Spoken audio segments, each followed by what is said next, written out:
মুখ্যমন্ত্রী যেটা করেছে সেটা যে চাকরিহারাদের লালিপপ দেওয়া। মুখ্যমন্ত্রী নিজে সব সমস্যার সমাধান করতে পারে, তার কারণ একটাই, মুখ্যমন্ত্রী নিজে সব সমস্যা তৈরি করার জন্য দায়ী। যে সমস্যা তৈরি করতে জানে সে সমস্যার সমাধান করতে জানে বলে আমি মনে করি। যা সমস্যা হয়েছে সেই সমস্যার স্রষ্টা তার নাম হচ্ছে মমতা ব্যানার্জি।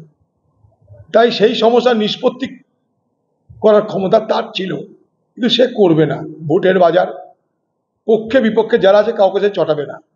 তুমি চুরি করে চাকরি পাও, ঘুষ দিয়ে চাকরি পাও, আর যোগ্যতায় চাকরি পাও, কোনো ফারাক নাই তার মধ্যে কোনো প্রভেদ করবে না সে। আপেল আর মাকাল তার মধ্যে কোনো ভাগাভাগি নেই। আমরাও চাই না কারোর চাকরি যাক, কারোর চাকরিতে যায় না, কিন্তু প্রথম কথা যে যোগ্য যে যারা, তাদের চাকরিটা তো দেন আপনি। সেটা তো আপনি দিতে পারতেন আরামসে।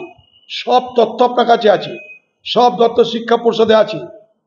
আপনি খালি বাংলার মানুষকে, বাংলার শিক্ষক শিক্ষিকাদের, চাকরিহারাদের খালি আপনি মিথ্যের আশ্রয় নিয়ে তাদেরকে প্রভাবিত করছেন, তাদের সঙ্গে চালাকি করছেন।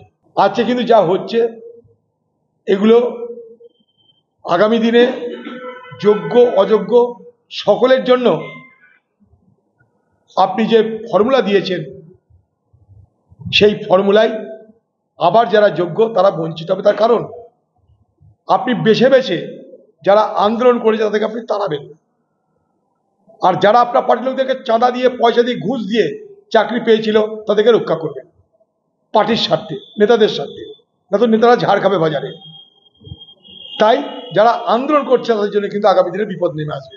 পড়াশোনা করে যোগ্যতা অর্জন করে যারা পরীক্ষা দিয়ে পাশ করলো তাদেরকে নতুন করে পরীক্ষা দেওয়ার কথা বলছেন, এজ কমিয়ে, সব মানে কি আছে? সুপ্রিম কোর্ট তো বলেনি কিছু। আপনি এই মুহূর্তে সব সমস্যার সমাধান করতে পারেন যদি আপনি সৎ হন, নির্ভীক হন এবং হ্যাঁকে হ্যাঁ নাকে না বলেন। খালি আপনি দিয়ে দিন সুপ্রিম কোর্টকে, এই আমার যোগ্য তালিকা, এই আমার যোগ্যহীনদের তালিকা, সুপ্রিম কোর্ট বিচার করুক না। আপনি তা করবেন না। আপনি তা করবেন তার একটাই কারণ, যে সমস্ত সমস্যার, সমস্ত দুর্নীতির মূলে আপনি।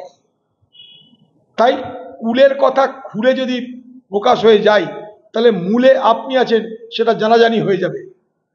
তাই আপনি এতগুলো চাকরি প্রার্থীদের ভবিষ্যতে তালা লাগিয়ে আপনি আপনার মতন ফরমান জারি করছেন, এটা কিন্তু অনুচিত, এটা অন্যায়, এটা উদ্ধত্ত, দ্বিচারিতা এবং বাংলার শিক্ষক শিক্ষিকাদের প্রতি আপনার এক নিষ্ঠুর আচরণ বলে আমি মনে করি।